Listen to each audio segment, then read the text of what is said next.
Oh, okay. Hey, what's up, guys? Welcome to the WAN show. We've got a spectacular show for y'all today. There is so much news to talk about. There was an Apple event this week. There was the launch of the RTX 3080, sort of, because good luck buying one. There was, what else we got here, Luke? What do you want to talk about? PS5 price was announced. Oh, we're definitely going to be talking about that. Okay, hold on. I swear, I'm going to let us run the intro in a second here. Just give me a score out of 10 for the PS5 pricing. Score out of 10. 1 out of 10. Okay. I like it. We'll get into more depth into that later, ladies and gentlemen. What else we got? Did I give 2? No. Come on, go for the one. TikTok and WeChat officially banned in the US. That's a headline compared to NVIDIA. You already talked about this. No, I didn't. You said NVIDIA stuff. No, but not that. Are we giving NVIDIA 2 headlining? Well, they've got 2 headlines. They killed SLI. They got the good headline. I mean, it was already dead. You know what, Luke? I've had enough of your. I'm not gonna bleep myself swearing because I got part of the monetization disabled on a last WAN show. Because I had too much bleep swearing in the first 30 seconds of the video. So I'm going to go ahead. I'm going to roll the intro. Then I'm going to talk about how I feel about that.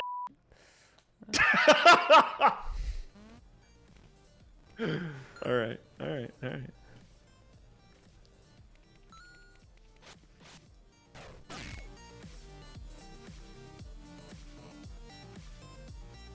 Wait, hold on a second. Rip Ruth Bader Ginsburg? No way. Am I this far out of the loop? MSI, conquer the battlefield. Backblaze, back up your storage. That's right, I said coupon. What are you gonna do about it? You and I are apparently that far out of the loop. Really? Yep. No way, when? It looked like hours ago. Nope, minutes ago. CNN posted 35 minutes ago. New York Times 8 minutes ago. Wow. Okay. Sorry guys. Sorry. I'm just finding this out now. Crazy. All right then. In other news, technology. Wow, okay. You were going to yell at me for SLI stuff. Yes, I was. You know what? Let's jump right into that one. I don't even remember what the title of the stream is today. NVIDIA... RTX 3080 Scalpers or JERKS. Should we do that first? No. Should we do the headliner first? No. Okay. We are talking about NVIDIA SLI. I'm getting my display capture going here. I got to read... Oh, I just moved the Luke source. Okay, there we go. NVIDIA SLI. Are you gonna hover your mouse over it again? Transitioning. Support is transitioning. That's another way of saying being dead and buried to native game integrations. You're not even gonna. You're pulling a Linus here. You're not even letting me talk. No, fine, because you go then. The subject title of NVIDIA quietly kills SLI. This is like if NVIDIA's getting the credit for killing SLI, it's a kill steal. It's a kill steal. So who are you giving the credit for killing SLI? Honestly, Microsoft? Well, DirectX 12 doesn't exactly like. You think reviewers killed SLI? Kind of. Like very justifiably. Like they earned it and it was good. And people should be happy. People should be happy. NVIDIA was pushing SLI for a long time when it was a giant steaming pile of garbage. Okay. It was terrible. Okay. It sucked. And they were still pushing it because they were like, yeah, buy 4 graphics cards. And reviewers are like, this is dumb, this is stupid, don't do it. We started releasing I don't even remember what it was called. Compensator. Yeah. We started releasing that to just like basically make fun of SLI. That was almost the entire point of those videos. That's true. We released other... We also made fun of extreme editions and overpriced motherboards and power supplies. Yeah, but those weren't the reasons why the system like literally performed worse than other systems. That was the fun True. punchline. Well, sometimes they did. Sometimes the big multi-core Extreme Editions did actually perform worse than In more single-threaded than stuff. the lower threaded consumer chips. Yeah, that's true. But it was, and absolutely, but it was mostly trashing on SLI. Yes. And this has been like a theme. This was a theme for us. This was a theme for other reviewers for a very long time, while NVIDIA was still pushing it. Then, like, basically the whole industry just stopped. I don't think very many people were pushing SLI at all. I saw a lot less of it in enthusiast builds. It basically didn't exist anymore. And now they're pulling support for it. It's already dead. It's that maybe they're pulling the plug, but it's been on like life support with no visitors for a long time. Okay, so here's why I'm bummed. And you'll have to forgive me for maybe making some assumptions here, but I'm bummed because it feels like NVIDIA is pulling SLI support at the point in its history where it is more likely than ever to work well.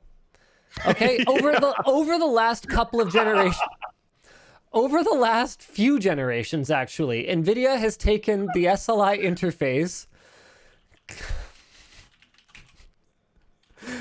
Are you done now? Are you done laughing at me?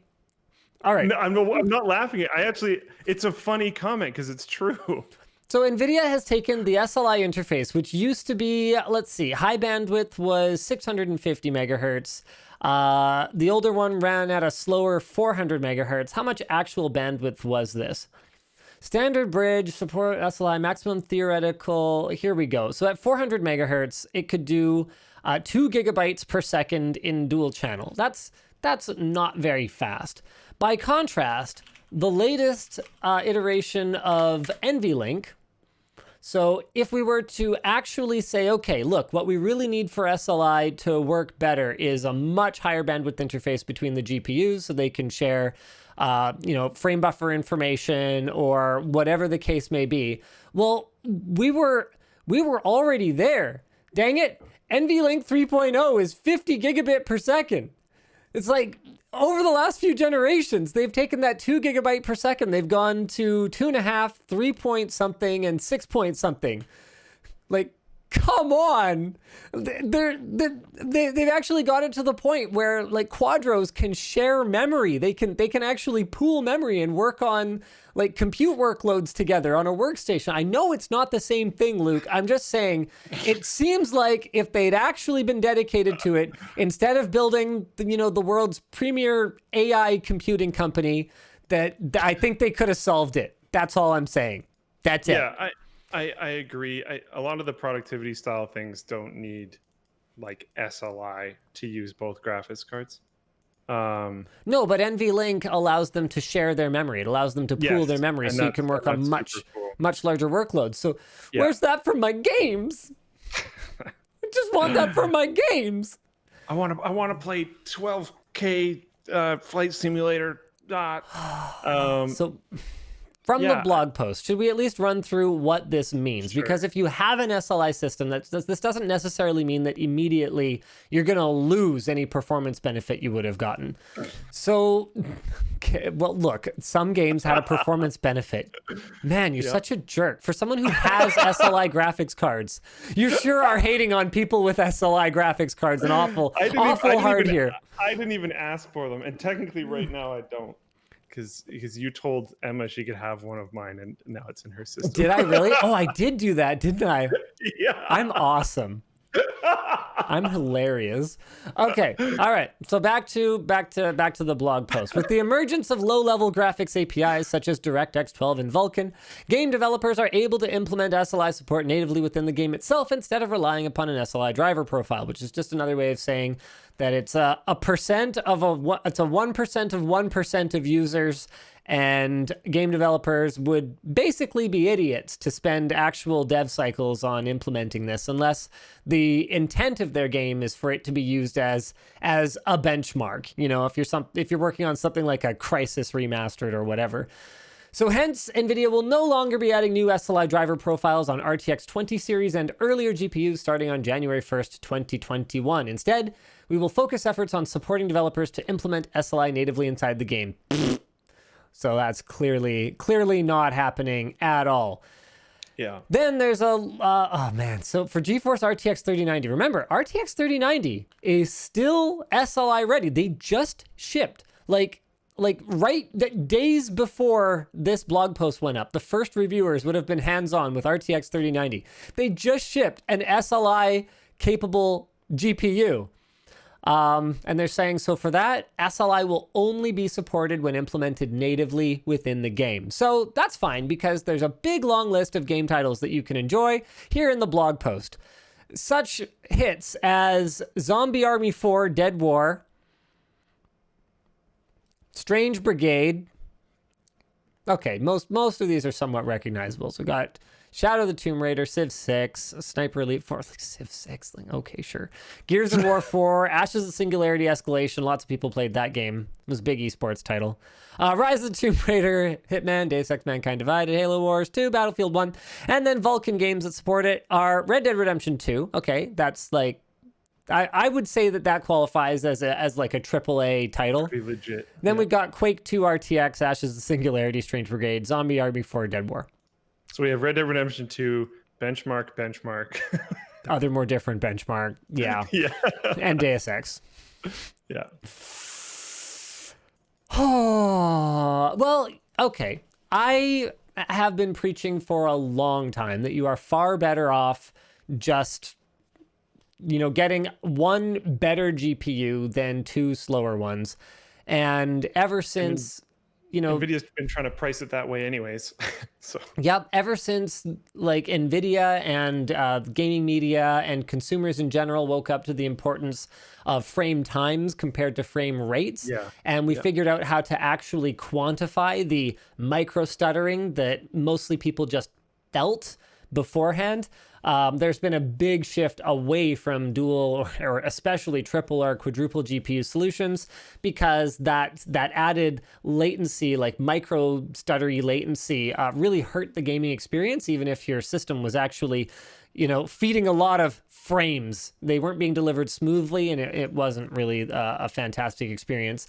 I will miss it as just like a fun, EP narrator way to trick out your system, I guess. But I can also see how now that NVIDIA is committed to this strategy, it seems, of building more and more massive GPUs generation by generation, it almost feels unnecessary. Like now that NVIDIA has launched the RTX 3090, which has, hold on a sec, RTX 3090 power consumption. Let me just see if anyone has sort of quoted that already. The card is expected to utilize around 350 watts of power. I mean, not only did they just launch a 350 watt GPU, they designed a new connector for it that's good for up to, I think, 600 watts? So if that's their commitment going forward, is like, we're going to completely reimagine, thermal controls for desktop gaming computers so we can start shipping like bigger, more monstrous power hungry GPUs from now on into the future. I mean, if NVIDIA just offers you a single card that's like, yeah, what SLI would have been, but we just baked it into a chip this big, you can't really complain about that, right? And makes sense. The whole many smaller GPUs strategy has already been tried, and it was a failure. AMD went that route way back in the 3000 series days, and I mean the old 3000. Did they do a new 3000? Hold on. 480, trying to remember. Yeah, 3000. So the Radeon HD like 3870 was not competitive with NVIDIA's top end. It was more competitive with NVIDIA's step down. And then the way AMD positioned it was, we'll just pack two of these onto a card to get competitive at the top end. It didn't work. It didn't work then. It doesn't work now. And until someone builds like a chiplet GPU, I don't think we're going to see any kind of multi-die, gaming graphics solution. I will be very interested to see what, if anything, Intel can pull out of their sleeves, though, because we've actually been hands-on with Z graphics now. I don't think our video is actually up yet, but I'm fairly certain the embargo is lifted, so I guess I can talk about it. So we tested a laptop with onboard Intel Z graphics, and wow, it's pretty impressive. Let me just make sure the embargo is up on this. Yeah, yesterday the embargo lifted. So we had an Intel 11th gen mobile chip absolutely thrashing an AMD chip with Radeon graphics in it. Now, that wasn't featuring RDNA 2, obviously. So AMD definitely have a generation literally in the chamber to pull out and combat this with, but we don't know how good RDNA 2 is. So, and we don't know how well it'll scale down to something like a mobile CPU. So for now, Intel has managed to take back the crown in at least one way. One way.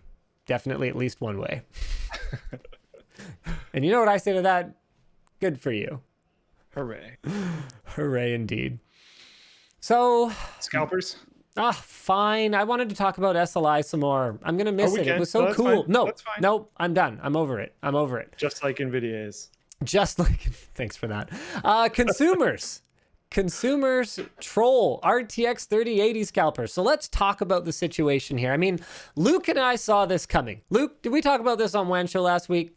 We did. Yep. You know, I had a tweet from someone who was real mad at me. They're real mad because I think Hardware Canucks posted on Twitter that they are withholding any RTX 3080 content that they otherwise had planned to release out of, oh man, what did they say? It was something to do with, because people can't actually buy it, they don't want to make content that's like promoting it or something like that.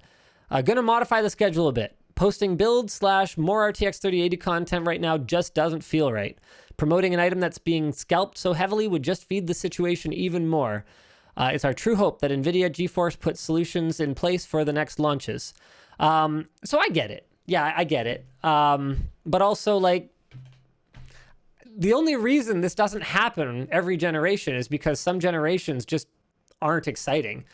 Every time a graphics card has launched that people actually want, getting them has been like finding a hen's tooth in a haystack, if you know what I mean. Like, I worked on the procurement side for multiple generations of graphics card launches, and the only ones that we could get adequate supply were extraordinarily unexciting ones like GTS 250. You know, whether it was EVGA or Zotac or Gigabyte, they'd be on the phone being like, "Hey, you want a big launch allocation of GTS 250?" And be like, "No, what would I want that for? There's going to be plenty of them. I'll just order them later when you guys have got them on rebate. We'll deal with that down the line." When it came to flagship launches, like, I remember times when, you know, someone like an EVGA would ship us 11 units. You know, like, they couldn't even do a nice round number. And, you know, they would try to follow it up, right? Like, they'd get you another 6, you know, later on that week. But the only way to get one was to back order it and then just hope that you picked the right SKU, because the way that NCIS worked with them, you couldn't be like, "Oh, hey, I'm at this point in the queue on like EVGA KO or whatever," and then like KOSC shipment comes in. You wouldn't like get an option to get one of those. You would just be sitting there hooped because the you know, the exact one of NVIDIA's or EVGA's 24 SKUs for the same stupid GPU wouldn't come in, and you're just totally hosed. But I remember this happening all the time, and that's one of the big like advantages that you would try to make for yourself as a retailer, is you'd try to get in the good graces of the add-in board partners and NVIDIA themselves to make sure that you've got allocation, because when you've got a hot new GPU, it does more than just get you the, you know, 5% profit if you're lucky on that graphics card. Yes, my friends, it is pretty normal for a retailer to make between 5 to 8%, even on $1,000+ graphics card.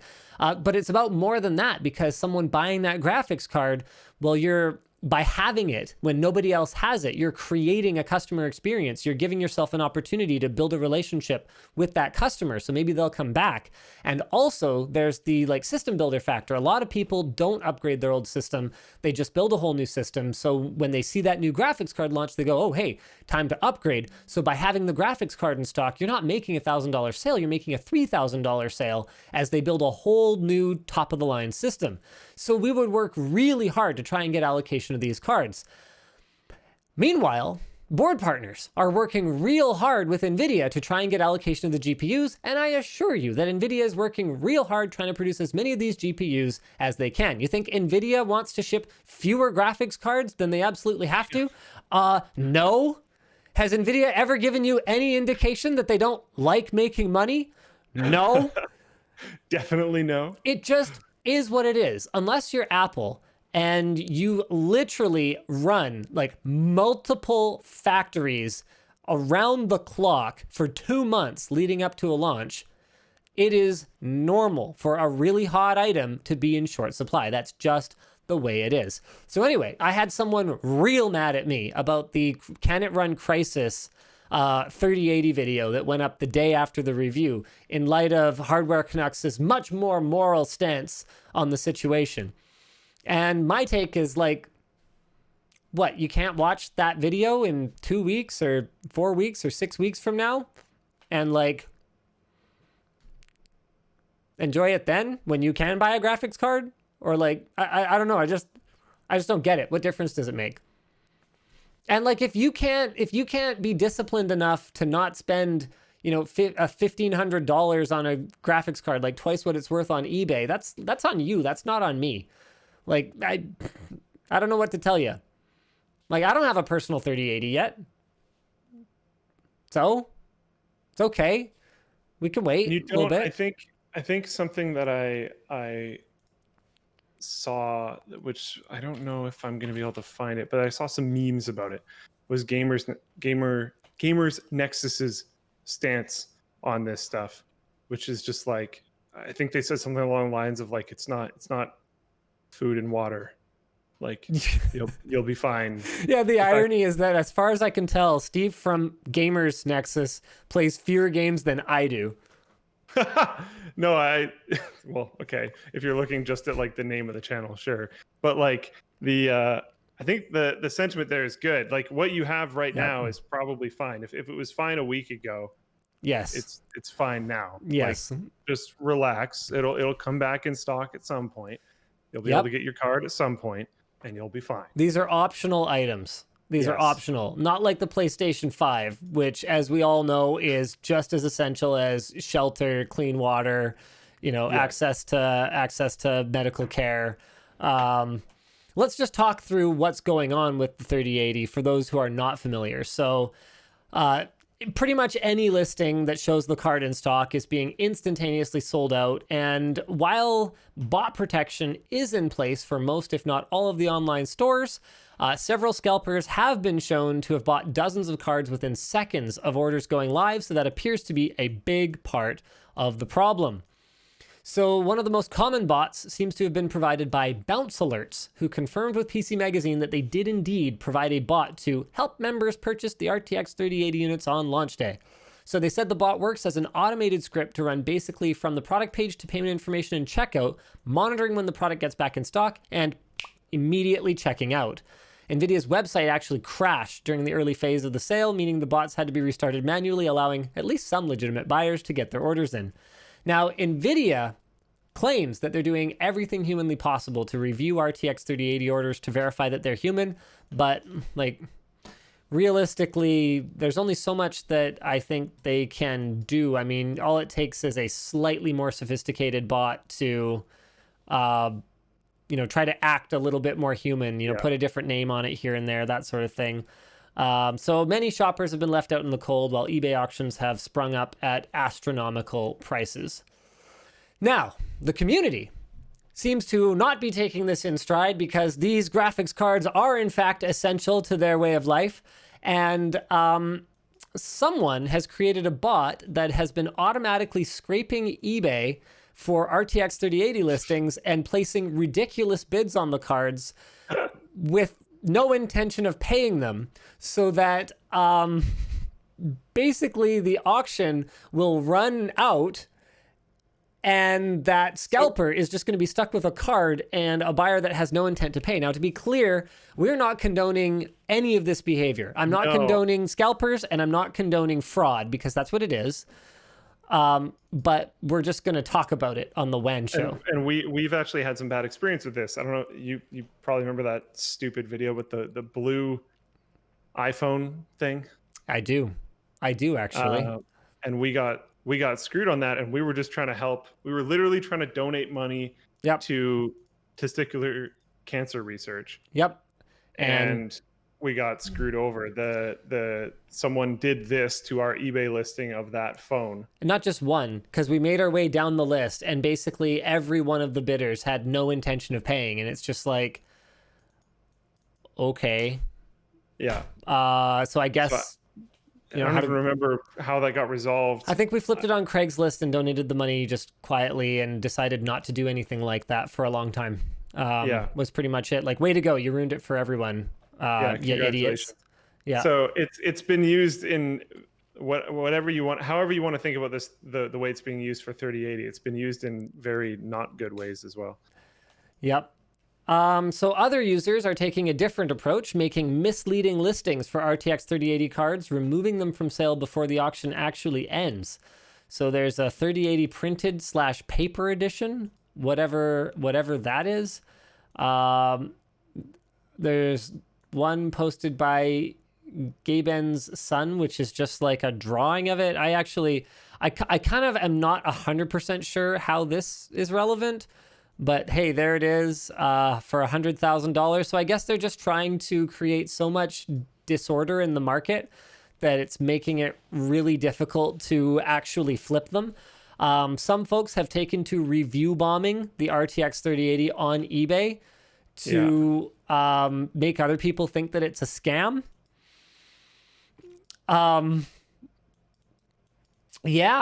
So it's pretty interesting. It's uncertain whether NVIDIA expected this to happen, but they claim that demand has been unprecedented, and that may actually be the case, because looking at further on into Hardware Canucks' tweet storm here, not really a storm, let's call it a thread. They said that, hold on, where is it? Blah, blah, blah, blah, blah, blah.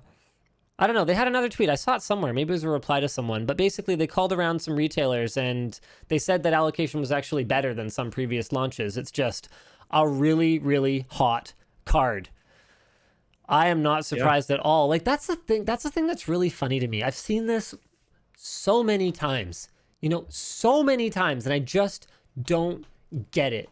Whether it's a CPU manufacturer being like, yeah, you guys better make sure you stock up on this thing. It's going to be hot. It's going to be hot. And then I get it in my hands, and I'm like, I could have told you from 20 minutes with this thing, like a quick Cinebench run and like 2 gaming benchmarks, that it's not hot. Like, what gave you the idea that it was hot? What is this based on? Or the other way around. Builds your trust when something is actually hot. Exactly. And then you see it the other way around, where you've got NVIDIA here that's like, yeah, this is the biggest intergenerational increase that we've made, like, in a decade or whatever, however long it's been, and even overhyping it themselves. Like, is that it? Like, did they make the up to 2 times performance claims during their keynote because of like insecurity? Like, they're overhyping it. They know that it's fast. They must know it's fast. They have all the same benchmarking tools and games that we do, better ones even. Yeah. And then they're like, oh, we really didn't expect it to sell this well. The craziest thing is they didn't have to launch it yet. The next gen consoles aren't coming until what, November? When is the actual ship date for PlayStation 5? They could have just kept manufacturing. Yeah, they could have just November 12th. But at the same time, like, that's not better for them. Oh, it totally is. It totally is. A big red hot launch where everyone who wants one can get one is the best. That's huge. I mean, there's more people talking about it this way. Yes and no, because remember, when you're actually shipping product, people are going to be posting on Twitter, hey, here's my new card. Here's my benchmark scores. So you get conversation either way. No, strong disagree. Strongly disagree. Okay. I think real product in the hands of real users. Because remember, like for every person who trusts me, let's say, to say RTX 3080, great card, go buy it. There's going to be 50 users that aren't going to do it until they hear it from their buddy. And in a lot of cases, their buddy might just watch my video and be like, yeah, I wasn't due for an upgrade, but like Linus says it's good, go for it. That can happen a lot. But a lot of the time, if you're that buddy, you know, everyone's buddy who's into tech, you are buying it. You're buying it and you're going to use it and you're going to be like, yeah, man, this thing's dope. It's dope. And then they're going to run out and buy it. So getting it in the hands of those micro influencers is what I'd call them. The people that are so passionate about these graphics cards. Like they like your friend group's tech guy. Exactly. Getting it in every one of those people's hands. That should be your number one priority, which is exactly why LTTstore.com is doing a nice big run of, this is the most exciting, hold on, this is sweet. Okay, this is the most exciting t-shirt launch that we have had, oh man, I don't know, in quite some time. Cool. So it's limited edition. It uses this sweet foil that actually took a fair bit of work for our printer who's local. Fair bit of work to get the hang of, but this is, I forget what it's called. This is the keyboard shirt special edition, my friends. Oh yeah. So it's got like this sweet iridescent foil. And so we're calling it the like RGB keyboard, because you got that RGB effect on it. It is more expensive than our usual shirts because the foil is more expensive than what we typically print with, and B, there are imperfect yields. So we'll get bubbles or we'll get little gaps in the transfer. It's a combination of it just being trickier to work with and us not having as much experience with it. But some of our shirts are they don't make the cut. Now, just so you guys know, don't worry. None of those shirts are going to end up in a landfill. They will all be donated, or if... What is going on here? They'll all be donated, or if we end up with so much of it that it's not really feasible to donate it to a single place, then what we might do is like a misprint SKU or something like that. Like, hey, do you not care if it's perfect? Well, here you go. It's definitely cheaper. So we'll figure it out. We're not going to waste. If I can interject. Yeah, go for it. And it might be a long time to hold the inventory, and that's its whole own thing. So maybe this is terrible, but I'm assuming you're doing LTX 2021. You could do like signature shirts. We don't know yet. Oh. Yeah, it's not really looking like it's going to get better. I mean, you're not even allowed to have big gatherings in Canada, so that's kind of a downer thing for you to bring up. Yeah. Okay. Well, eventually. Yeah, we'd love to do a signature thing. You see, Mr. Beast signed like 150,000 shirts or something like that. Yeah, I know, right? Of course he did. I even meant like just like selling them, or I don't know, giving them away or something at LTX to get signatures from people that are at the event. Right, you're right. Yeah. Just using them as a swag item, sure. Cool, because it's like there's some kind of novelty to a failed print. I'm not going to hold on to them for 18 months, though. Unfortunately. Oh, that's where I'm at. That definitely makes sense. Holding them until 2022 makes no sense. Yeah. Yeah. So anyway, back to LTTstore.com. Sorry about that. Yeah. There we go. Let's go ahead and click on this thing. Look at this guy. Look at this shirt. Is that sweet or what? Now, there are a couple of important things to note, guys. If you are ordering this shirt, wash the shirt inside out with the art facing in cold water only, and always hang to dry. Never tumble, never heat dry. There is nothing we're going to be able to do for you warranty-wise if you destroy the shirt by putting it in the dryer. It will fade/be destroyed extremely quickly. So if you don't have the discipline to cold wash it, then don't buy it. There are lots of other shirts for you. Yeah, there's lots of other shirts. Literally everything else on LTTstore.com is designed to be crumpled up into a ball, chucked in your hamper, thrown in the wash machine at whatever temperature tickles your fancy, and then thrown in the tumble dryer. Everything else, no problem. Not this one. Please be more careful with it. So guys, that is going to be a limited edition print. I believe we are planning to do 300 of them. By the way, I have an update on the CPU pins shirt. So we had 3 that were printed with an alternate design, and 2 of the prizes have been claimed. So we are arranging Corsair Vengeance gaming PCs for those folks, and we are waiting to hear back from 1 more of our winners. So that's a totally unrelated. That's a totally unrelated thing. How we did shirts before with a previous design that were a little bit different, and they got a cool prize. By the way, we're launching the keyboard shirt. Go check it out. I can't promise we would ever do anything like that again. Thanks.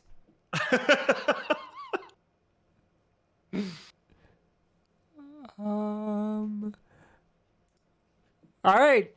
Let's move on to oh, you know what? We should get through let's get through our sponsors here. And then we'll talk about PlayStation 5 pricing. Ooh. Yes. Show is also brought to you by Backblaze. Backblaze is an unlimited cloud backup for Macs and PCs for just $6 a month. It doesn't get any more Macs than that, does it? They've got over 35 billion files restored, and you can back up docs, music, photos, videos, drawings, projects. I mean, if it's data, you can back it up, and you can restore the files anywhere by directly downloading them or by mail. Yes, my friends, you can purchase or restore via hard drive, and they will overnight FedEx your data to you. And then after you copy it to your new NAS or whatever, you can just ship it back, and they'll give you a refund on the hard drive. Neat, right? There's no wonky cost structures. It's just unlimited data backup at a fixed price. So get a fully featured 15-day free trial at backblaze.com/WAN. So go play with it, start protecting yourself from bad times, and then it's just $6 a month. That's really not a lot to pay for peace of mind. Finally, the show is brought to you by MSI. Hey, it's the MSI Mag B550 Tomahawk motherboard. So the new Tomahawk is significantly better built than the old Tomahawk. It is more expensive, but the B550 Tomahawk is a pretty freaking sweet motherboard. It's got everything you need as a gamer, and I mean, really, I said this during my B550 motherboard unboxing on Short Circuit, but I was like, as a gamer, is there any reason to buy X570? I really don't know. It supports high-speed DDR4 memory, M.2, holy crap. We sold through half our shirts already.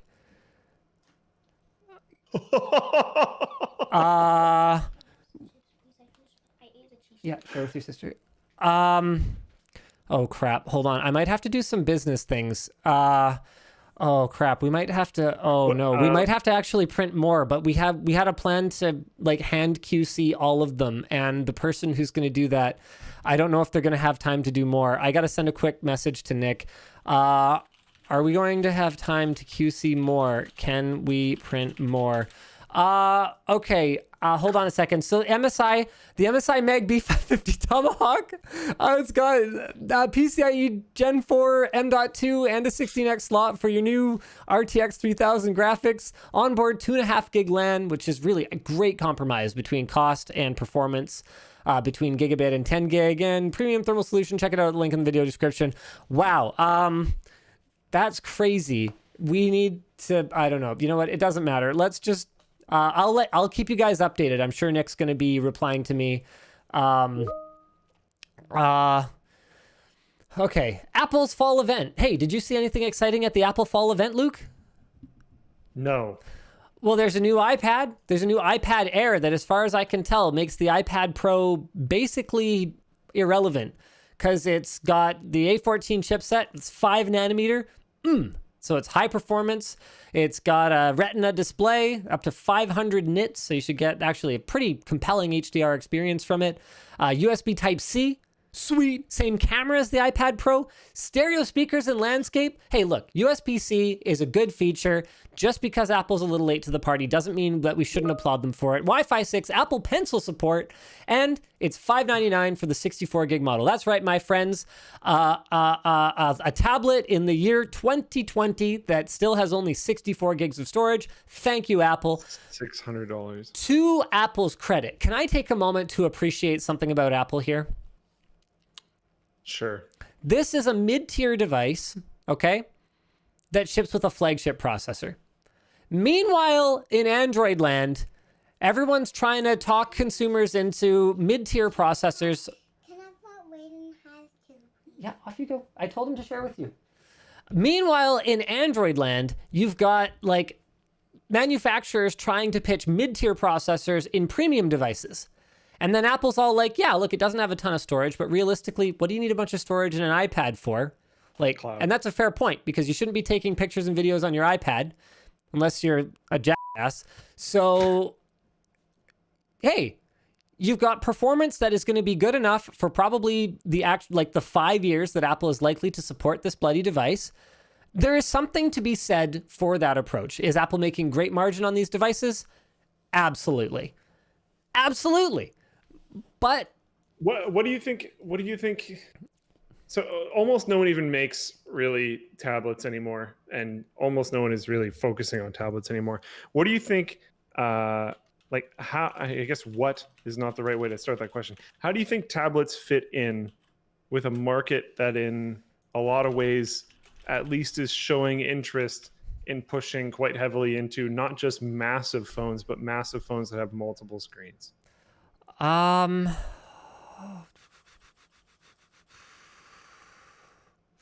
know what? I'm gonna flip it around. You tell me first. I don't really think it has has a ton. Sorry, the industry itself seems much less interested in tablets in general. iPads being the only ones that anyone seems to care about at all. And maybe they'll have that. Okay, actually, maybe it is a pretty big deal because if you're so into the Apple space that you're buying an iPad, you don't have a multi-screen phone anyways. Yeah. Yep. So yeah, it's actually you a can't. completely irrelevant conversation.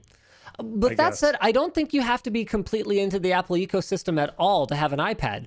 If I cared if about you have a tablet, you probably have an iPad. Yeah, if I cared about having a tablet at all, I would have an iPad 100%.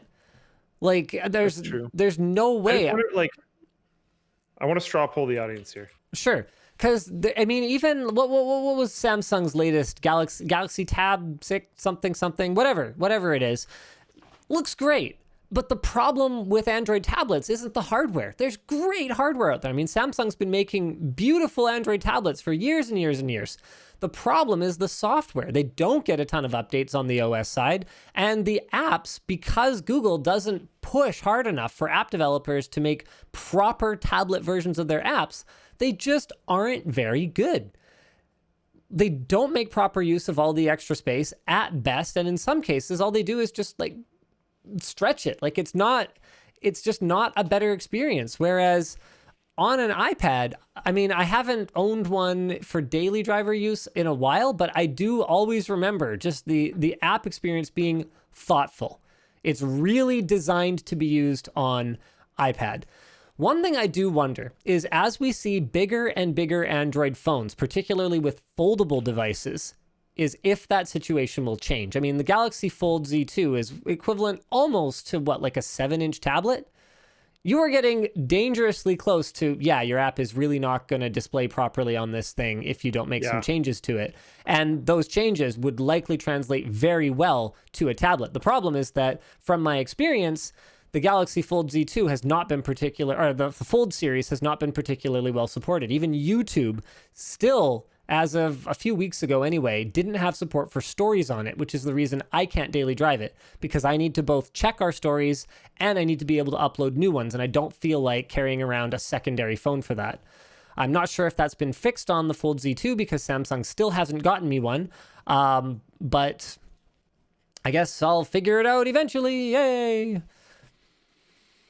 Do you have your straw poll ready? Do you want me to move on to the next thing while you do that? It's been posted already. We already have some votes. Right now, the question was, are you a tablet customer? Then there's 3 responses. One was, yes, I will buy one in the next 2 years. One was, yes, I own one that I bought in the last 2 years. And then the last answer was no.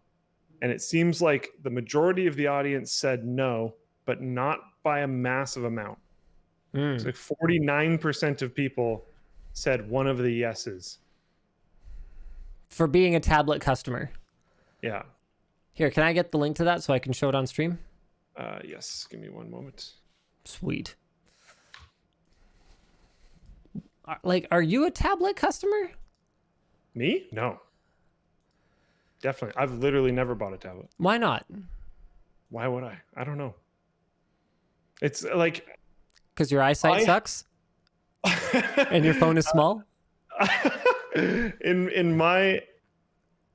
I would always be happy to lug something bigger around in order to have a keyboard. I see. Yeah, but a tablet, the keyboard, even though it's bigger, is actually worse.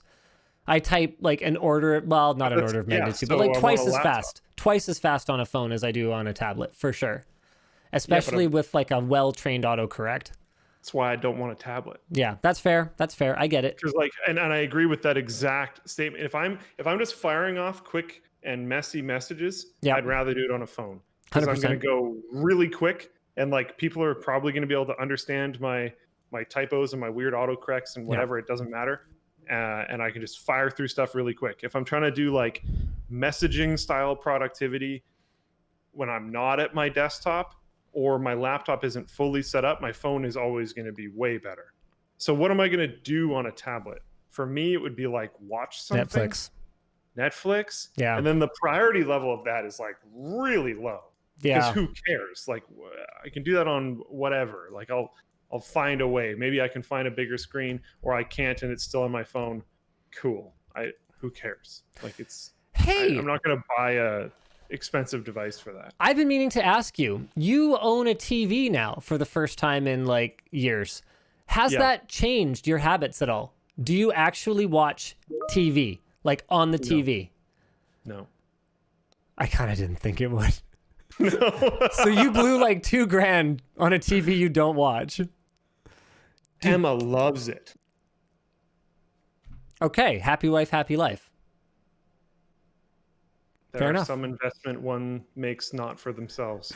All right. In other news, Apple launched... honestly, I think the watches were far more exciting. So the new Watch Series 6 measures blood oxygen in 15 seconds and can track oxygen saturation during sleep, which is totally useless because there's no way of charging it while you sleep. So that's really stupid. Maybe someday there'll be a wearable that has like sleep monitoring features that doesn't need to be charged at night. But until that time, I guess I will completely ignore these kinds of innovations. It has a better always-on display that's more efficient and 2.5 times brighter than the previous generation. The altimeter is always on. Oh, I always want to know how high I am. There's Memoji faces. In defense of the blood oxygen while you sleep thing. Yes. If you're someone who actually kind of needs that, then you could charge during the day or get two. Just buy two. Why not? Okay. Now that is an innovation, Apple. Free of charge. Okay? You guys come up with the Apple Watch Series 6 squared. It's just a 2-pack. You wear one at night, one in the morning, and they just sync to each other so that it's like a perfectly seamless experience. I could totally see people doing it. So you never have to take off your Apple Watch. The night one could even be like styled a little different. So yeah, it's like softer. It could not even have a display. So it's like like a companion. They should totally do it. They should actually do it. And softer materials. So it's not like gonna do anything bad. I know no one from Apple watches this show, but guys, you've got to do it. The like Apple Watch PM. Pretty interesting. Something like that. Like the one that's like... That's great. Oh, man. That's a fantastic name. I mean, I don't think they take, ideas from outside of the company because they must not be good ideas. Because if you had good ideas, surely you would already work at Apple. But like, it's a really good idea. Like with my wireless charger on my nightstand, that would because the problem with health devices is that they don't work unless they're really part of your routine. They don't work if you use them sometimes. So I could totally make that part of, even being a totally absent-minded Magoo that I am, I could totally make that part of my routine. I get up in the morning, I switch my watch out. And you know what? The PM one could even have like pretty decent battery life, like the daytime one. So if I like forgot for a few hours and switched it at that time, it wouldn't miss a beat. Get it? Miss a beat? Because heart rate monitoring. Anyway, the point is, so I get up in the morning, feeling like P. Diddy, got my... It doesn't matter. I get up in the morning, I switch my watch, I go to bed, I switch my watch. It's genius. Anyway, there's a new loop. It's flexible silicone, 20% faster charging, 5 gigahertz Wi-Fi, finally. U1 chip for spatial awareness, and it's $400 for the GPS model. It's pretty reasonable, I guess. We've come a long way from the edition, $1,000+, however much they charge for that thing. And then there's the Watch SE, which is under $300, has the Series 5 SoC, so the S5, does not have the blood oxygen sensor, but otherwise has the same screen and sensors as the Series 6, and there's no power adapter in the box, which for me wouldn't matter because I actually have a combo charger that I really like. So it's wireless for phone, AirPods Pros, and Apple Watch. It's ironic. Out of my 3 mobile devices that I carry every day, 2 of them are Apple, even though I do not use an iPhone. Oh, yeah. And now Apple's bundling their subscription services, whatever. All right, let's talk about the other big one from this week. NVIDIA poised to purchase ARM for $40 billion. That's PS5, billion with a B. PS5 price is also pretty big. All right, let's do that first. So who do you think won? Who do you think won the price battle here? Xbox. Why? The subscription thing is just insane. And like the with disk drive price is the same as the Series X. So like, okay, PS5 without the disk drive, you get the full fat except the disk drive for $399, which is pretty fantastic. $100 cheaper than either flagship console.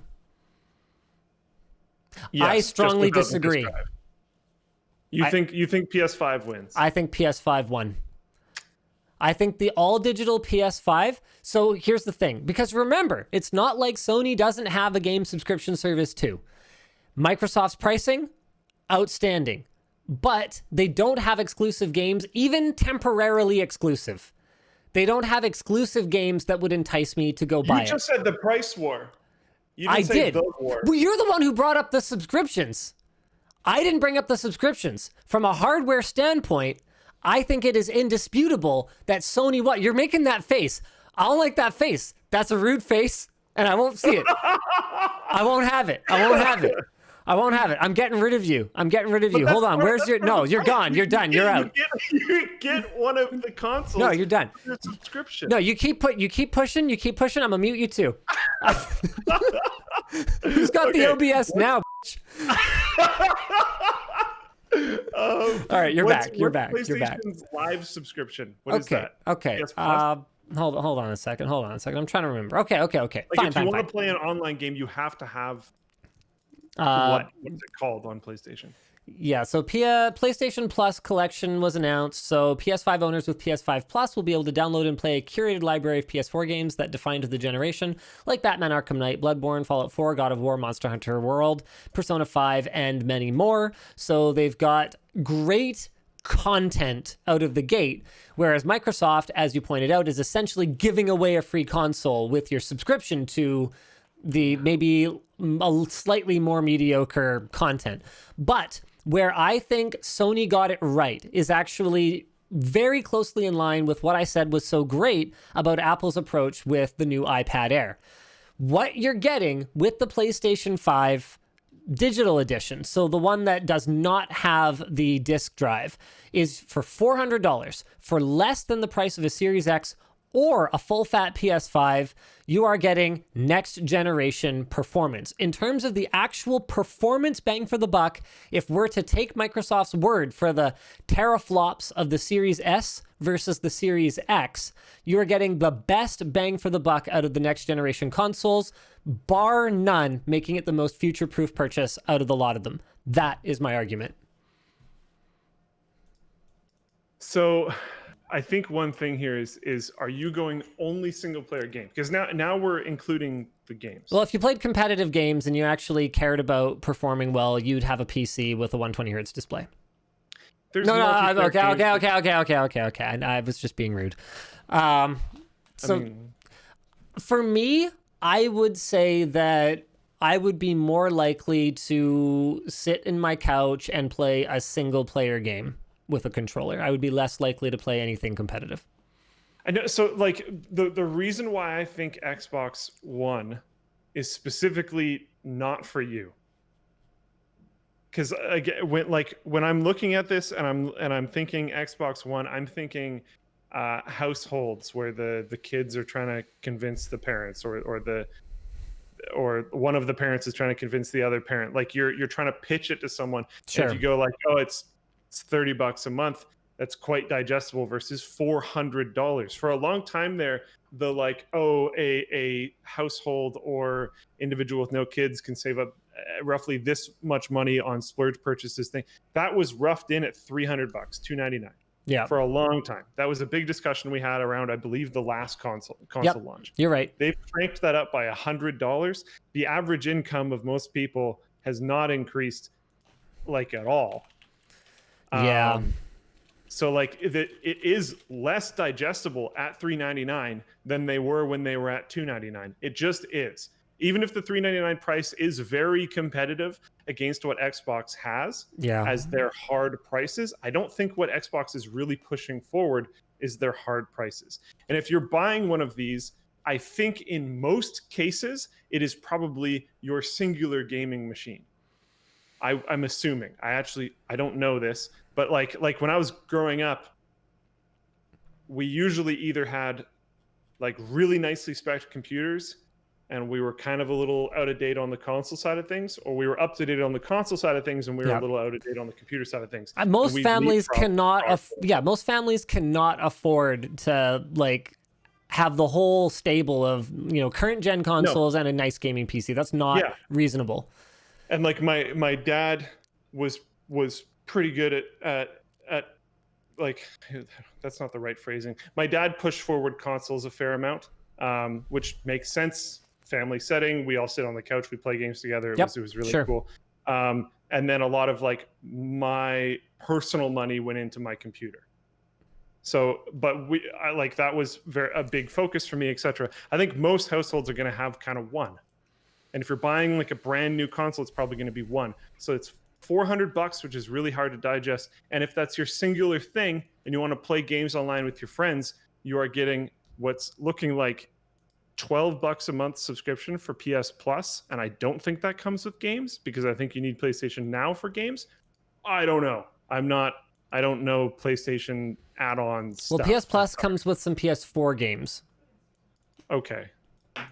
Sure. And then PlayStation Now comes with more stuff. I don't really know how the PlayStation stuff works, but you're spending at least $12 additional. So PlayStation Now is cloud gaming. Okay. Yeah. So if you subscribe for longer periods of time, if you subscribe for 3 months at a time, it's $30. 6 months at a time, it's $70. So you get some discounts there, but not massive ones, just fairly reasonable discounts for subscribing in bigger amounts of time. So probably, let's say about $12 a month. So all right, in 10 months, the Xbox costs less. All right. I think it's fair to say that there's a console for everyone, because if I'm more of like a single player experience person, I might actually care more about PlayStation Plus than I do about Microsoft service. And I think that the PlayStation 5 discless, like the digital edition, makes a ton of sense for me, because I'm sitting there, I'm playing more like sightseeing type games, beautiful games that are meant to be enjoyed on the latest hardware. Sony was very clear that they explored the idea of a lower spec PS5 and rejected it because they didn't like what it would mean for the game development process. And honestly, I think they were right. Yeah, I think they were right about that. But then I think Microsoft is coming at it from a completely different point of view, where, like you said, it's like, this is the family, it's the Xbox, it's the box, it's that box that's for gaming or whatever. So you got your subscription fee, it's practically free. The controllers are cheap because you could go pick up like secondhand Xbox One controllers at GameStop when they go out of business down the street. So it's meant to be this like affordable box that's maybe more, I don't want to say casual because that has such a negative connotation, but it's certainly a less fraught purchase. Like, you don't have to think about it quite so hard. I think it's going to be more common to find the new Xboxes in cheaper overall setups. Yes, if that makes sense. So like, I don't think the PS5 is positioned necessarily poorly. I think what you brought up, like the possibility of someone getting the console and not getting PlayStation Now, actually seems decently high. Yeah, maybe? it seems pretty high. Like if I had $400 to spend, or 500, let's say, because I might want to buy a game or something, maybe. So I get a PlayStation 5. I get one controller that comes with it because I'm not going to buy another fancy $70 controller or whatever. And I get You don't need it.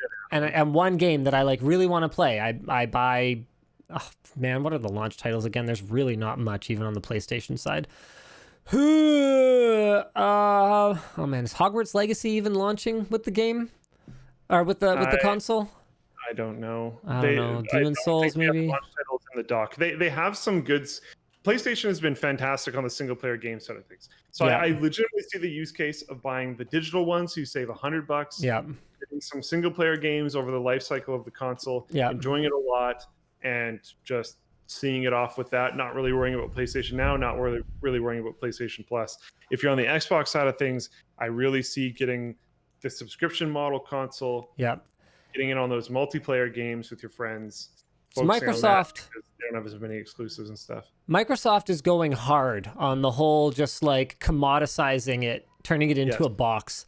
And I think that might cause some friction with game developers. I've already seen some backlash about the fact that they have two different specs. So now game developers have to target PlayStation, Xbox the high-end one, Xbox the low-end one. Probably for the time being, they've got to hit PlayStation and Xbox last gen, both high-end and low-end. All of a sudden, they're basically I mean, when you think about how few graphics cards there are that make up like the kind of like let's say the lion's share of the Steam hardware survey, right? Because going back to anything older than like 5 years ago, there's not much. AMD has what, like 20% market share, if that. And that's among like sort of architecturally like 2 or 3 cards. So NVIDIA basically has like their handful of GPUs for each generation. Like we're at the point now where supporting a console, you're actually targeting maybe I'd say a third as many performance tiers as you are on the PC. Remember, that assumes you're only looking at graphics, and things like system memory and CPU speed and number of cores can also vary wildly on the PC, but there are trends that you can find. So it's like, I can see how developers are getting a little frustrated with that, but I think Microsoft's going to continue to double down on it. I think that we could start to see more frequent Xbox refreshes. I think that's why it's called Series, not because it's just Series, X and S. I think it's Series because just like they turned Windows 10 into operating system as a service, I think they're turning Xbox into Xbox as a service. So we could just see, Series X2 next year, 2 years from now. Whenever AMD pulls their head out of their butt and makes a new graphics card worth upgrading to, boom. 2 years from now. Exactly. If they did every 2 years, that would be a full subscription of a console every time. Yep. That could very well be the model, looking at how Microsoft has priced it so that you buy the console in 2 years. So that way, even though they don't have to, what they could do is put a ton of pressure on Sony, because Sony's business model is not designed to compete with that. So all of a sudden, Microsoft would be leapfrogging them multiple times a generation in console performance, potentially, without necessarily changing much on the game developer side of things, because everything's focused on like DirectX, right? So it's just a matter of like, here's more performance. I mean, you were going to develop for PC because it's cross-platform anyway. So here's a faster PC. It's a new box. Don't worry too much about what's inside it. This is the 4K box. This is the 4K 60 FPS box. This is the 8K box as time goes on. And it's basically just like your settings in game are just pre-selected for you because it can detect what console you're on. It's basically GeForce experience. Yeah. Right? It just detects what you're running on and is like, yeah, that seems about right. So now that you see the PS5 pricing, $499, $399, no weird subscription thing like Xbox did, what do you think about the positioning of Xbox in terms of pricing? I think because it's great. they have that $299 thing that I mentioned. I think it's a great time to be a gamer, straight up. I think between around console launches, to be honest, the RTX 3000 series outstanding for PC gamers. Not just people who have $700 to spend on a graphics card. Not at all. Not in the slightest. Because it's going to absolutely tank the prices of Pascal and Turing graphics cards. Never mind Maxwell. And you can still do a lot of gaming on a 980 or a 980 Ti. Do not kid yourself. And it is going to utterly destroy the secondhand pricing of those cards for people who don't have a ton of money. Not to mention prompt a lot of people to upgrade to the new ones and flood the market with those parts. Great time to be a gamer. PlayStation 5, honestly, looks great. Xbox Series X and Series S, honestly, they look great. Just total huge innovations in the game development side of things. So we're going to see better game design thanks to these faster SSDs. We're going to see, what was I going to say? Right, we're going to see more affordability for gamers than ever before with the subscription model from Microsoft. Like, it's never been a better time to be a gamer. That's what I'll say today. Meanwhile, Nintendo's like, hey guys, we're Switch working Pro, on a maybe? new one. We have AR, we have augmented reality Mario Kart. Hello? Well, they made some statement that they're like working on a new console. Duh. Or like they confirmed like, yes, we are in fact doing anything. I mean, you could take that for granted. My understanding of the game console development cycle is that you're basically working on the next console as soon as you have 2 seconds to catch your breath from launching the last one. Like 20% of the team stays on to keep writing firmware updates and stuff for the existing ones, and the rest is like, okay, let's build it from scratch again. Yeah. Maybe more than 20%. But I think you guys get my point. New console development never ends if you want to have any hope of staying competitive. I think the PS5 is, in my opinion, targeted as like the almost the wealthy person. I think it's more premium, 100%. Yep, and I think Xbox is like the pleb console for sure in terms of the way that Sony and Microsoft see it. Not me. You're hitting the one-time payment digestible $299, which, due to wages not really increasing, is the same digestible amount it was last time, and they hit it again. That's probably the reason why they wanted a spec down console, and even though there was pushback, they did it anyways. Yeah, probably because they wanted to hit that $299. They want that commodity. They want that commodity pricing. They have the more premium one as well, just because they got to hit those. They got to be able to promote those performance numbers. You need those headlines. Might as well make it. So just make it. And then they have their 2 subscription things, which are super digestible. Even the high-end $49.99 console on subscription is much more digestible. And then PS5 is just sitting over there like, no, screw subscriptions. And you're paying a minimum of $400. Games cost a lot to make. Go buy them. Can I say something controversial right now? We are way over time on the show today. We haven't even gone through super chats, but I gotta hit you with this, okay? I want to say something controversial right now. Do it. I'm ready. Nintendo Switch Pro, assuming that they're actually working on such a thing, could be the most compelling of all of them. Of course. Here's why. That's controversial? No, not to you, I guess. Fanboy. No. Hold on. For a reason you're not expecting. For a reason you're not expecting, though. Okay? For a reason you're not expecting. Okay. Because in addition to having a more powerful SoC, I think that it is basically a guarantee that it will include the crazy upsampling technology that NVIDIA has been working on over the last few years. So Nintendo could conceivably ship like a portable console that like games at 4K, because it could render at like 1080p, seamlessly upsample to 4K, and absolutely blow the console gaming world's mind, because AMD's technology when it comes to upscaling is so far behind NVIDIA's that they're not even competing on the same planet at this point. Like, have you seen what the Shield Pro can do? Would you want it 4K in your hand? I mean, I wouldn't. Yeah, it wouldn't have to be. I wouldn't care about that. Do you think they actually build some real tech into their dock this time and do an upscaler in the dock? No, because they don't have to. The upscaler would definitely be in the SoC. Like, there's no way it wouldn't be. And the thing too is that the Switch could benefit from upscaling without upscaling to 4K. So they could ship a 1080p display in the Switch. It could have smaller bezels. It could have a nice big screen. Like we're overdue for a really big screen on a Switch. So a giant screen, and then it could render at like 720p or like 800p or something. So you could take advantage of DLSS, of this super sampling technology, but just in different ways. So on your TV, you're taking advantage of it to like get this crystal clear, super sharp image on your 4K TV. And in your hand, you're using it to save power by rendering at a lower resolution. Like that's crazy. That's crazy. So that's what I want to see. That's what I want to see. I agree with that. I honestly think another Switch would fly off the shelves, even if they just made it like a little faster. Yeah.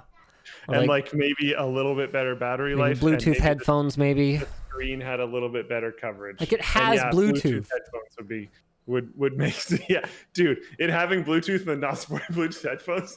It's one of the most frustrating things ever. So like, solving like a few of those problems and just making it a little bit better in each way. I wouldn't even be surprised if they added like a C stick or something. People would eat it up because it's Nintendo. All right. So I think we're probably going to have to call it for the stream for today, ladies and gentlemen. The ARM thing?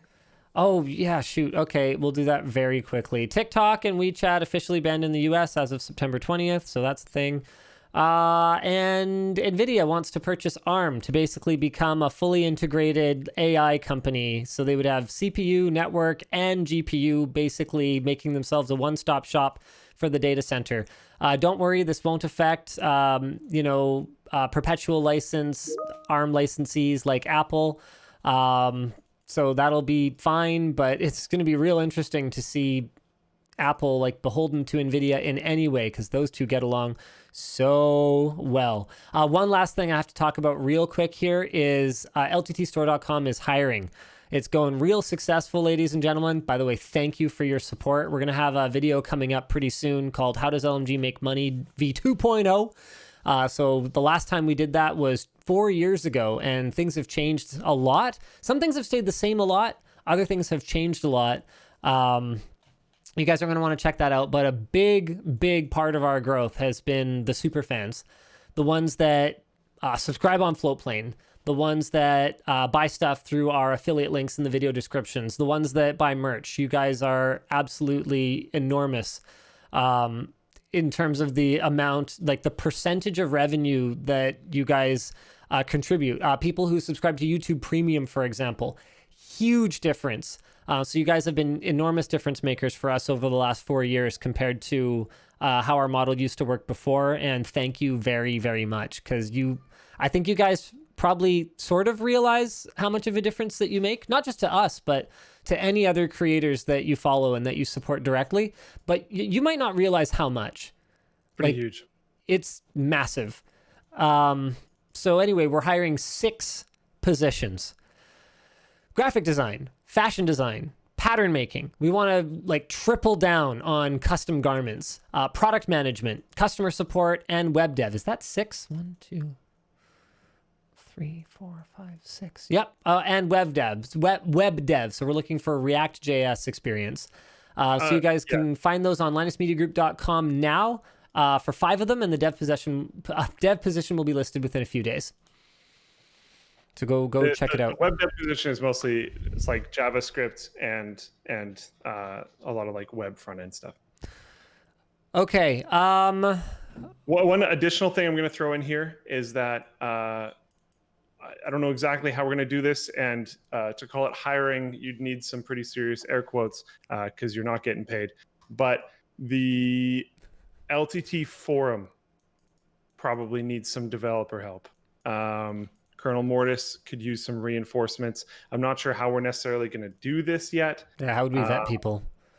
Yeah. To be clear, the forum's not like a money-making thing for us either. It's just something that we want to continue to support because we feel like it's really important to have. And I've had people question me on this before because I describe it as like an independent community. Like, yes, we're in control of it, But There we are actually... people on there with very high post counts that like don't even really watch anymore or care. Yeah, we exert very little force on the forum. The only thing is like the basic, community guidelines, which is, don't be a dick and be excellent to each other. That's pretty much it. And keep it on tech topic. That's like the 3 basic rules there. And there's not a lot of forums left that are thriving the way that LT Linus Tech Tips forum is. So guys, if you feel like you want to help, like maybe you're a member there and you feel like you have some experience that would be helpful, just how are you getting in touch with people?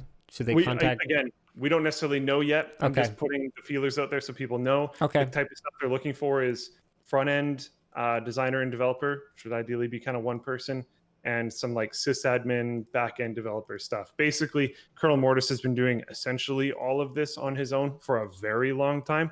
And that is becoming less and less feasible. Sure. And we're looking to expand. A huge community. It is. It's like over 10 million posts. Like actually, for real, I have written letters of recommendation for people that have like actually helped them get into some cool stuff. It's not a paying position because it's a community forum that doesn't make money. Yeah. And like we could make it make money. Like we could cover it in video ads and stuff, but we're not going to do that because we want it to just be its own thing. So all you'll find on it is like one banner ad at the top right, and then links to the latest LTT videos over on like bottom right, and then one banner ad at the bottom. That's it. So like there is some responsibilities that would come with it, but for the most part, it would be more of a fun side project that you can kind of work on when you want. So just if you're interested, keep an eye out. There will be something coming soon for people to be able to apply in some way. I don't know. All right. Thanks, Luke. We should do a few super chats here. Sorry, guys, I'm not going to have time for all of them as usual. Thanks, Robert Mail. Have a little Unity IPO cash, says Anthony Markham. Did Unity just IPO? You got to be kidding me. How did I not see this? Unity Technologies raises more than 1.3 billion in IPO 12 hours ago. Look at that. Wow. How did I not know that they... Man, I wish that it wasn't such an enormous... Actually, would that even be a conflict of interest for me? I don't even cover their stuff. Yeah, probably. Yeah. Oh well. I own no stocks. Just saying. Wow, that's crazy. It went up like 42%. Yeah, it's pretty nuts. Owen Cullen says, per the DM on Twitter, please flag mental health among all age groups. Don't even mention me. I don't care. I'm a little confused. I don't think I read that DM. It is a shared inbox, but yes, mental health issues, definitely important among all age groups. I mean, can't disagree with that. Cell phone archaeology says, so review an RTX 8000 Quadro versus the 3080 already. Really, I need to know. Wait for Ampere Quadro. There's no way that's not coming. Patience. All right. Tommy Gunn, 1928 says, Linus, some people say you just make merch to avoid buying clothes. What is your response? My response, that is totally unfair. I also do it to avoid Luke buying clothes. Yes. Thank you. You're welcome. It's great. Someone in my friend group mentioned the other day, they were like, why do you still do WAN show? And I was like, it's really fun. And I like hang out with Linus. Like, what do you mean? And they're like, you don't get anything from it. I was like, do you not see all of the clothes that I wear? And water bottles. And water bottles and everything else. I'm like, there are perks, okay? Leave me alone. We got to do a Luke personal rig update though, for sure. We got to do one. We're overdue. I've been thinking some ideas up, actually. We're overdue. I Intel Extreme rig upgrade. I vetoed including you in that because I told them that we're probably just going to do something for Luke separately anyway. Because you're at the point now where it's getting to be upgrade time. So let's chat. There's finally new GPUs. There's new CPUs coming. So let's try and time it so that it's like, okay, Luke doesn't need to upgrade his computer for another like 5 years or whatever. Yeah. Because that's the cycle. I'm trying to. My thing is, I got to find something cool to do with it. And I think we could come up with something. Yeah, I've been ramping up my thought process there, and I've had a few ideas, but nothing that's like really sold me so far. So, all right, sounds good. Dr. Aoa says, I'm going to buy AMD no matter what. NVIDIA can, I think it's bleeped out. All right, fair enough. Gordon McPherson, thanks for keeping posting during the pandemic. You guys are awesome. Please buy some pizza for the team. You know what? Sure, we could do a pizza day. Why not? I mean, I think you underestimate the size of my team and the cost of that pizza. But tell you what, just for you, we will celebrate the reopening of the new lounge with pizza for all. Some free advertising for a small company, but Clayton Gate Pizza actually has like above, I'm not going to say it's amazing, but it's above average pizza for very, very cheap. All right. If you want to run a cost-effective pizza party. Well, still, we've got like 3 dozen people, and it was like $48. So, yeah. We're going to need more pizzas, but that's okay. That goes a long way, and we're going to do the pizza party. Don't you worry. Nice. Hey, new Left 4 Dead 2 map. Yeah, what the heck? Right? We're going to have to play some Left 4 Dead 2 later. Anyway, that's totally newsworthy. That's not in a super chat. Mike Collins, I'm never making that video. Slushy, 2080 Ti to 3090 upgrade, worth it or overkill? I cannot comment. The 3090 review embargo is not up yet, and I definitely know more than I can tell you. Putkak Nick says, don't forget, PS5 games cost $10 more now. Sony is the only one making that move. That's not going to sit well with some people, even if the industry should have done it years ago. That's a good point. Calvin says, Switch is my favorite. Switch is the console that, to my mind, has something to offer beyond exclusive games. I mean, mostly exclusive games. Come on. But, like, yes, that's true. The mobility is cool. All right, that's it for Super Chats. I think we're going to have to call it for the show today. We are well over an hour and a half. Thank you guys for tuning in. We will see you again next week. Same bat time, same bat channel. Bye. What's up with the mouse thing? Which one? Your mouse is constantly over like my camera. Yeah, it's because I put the window behind my my Chrome window that I use for like reading chat and looking at the document and stuff. And then people pointed it out that it bothered them, so I started doing it on purpose. Oh, so what? Like the OBS window? No. It's over the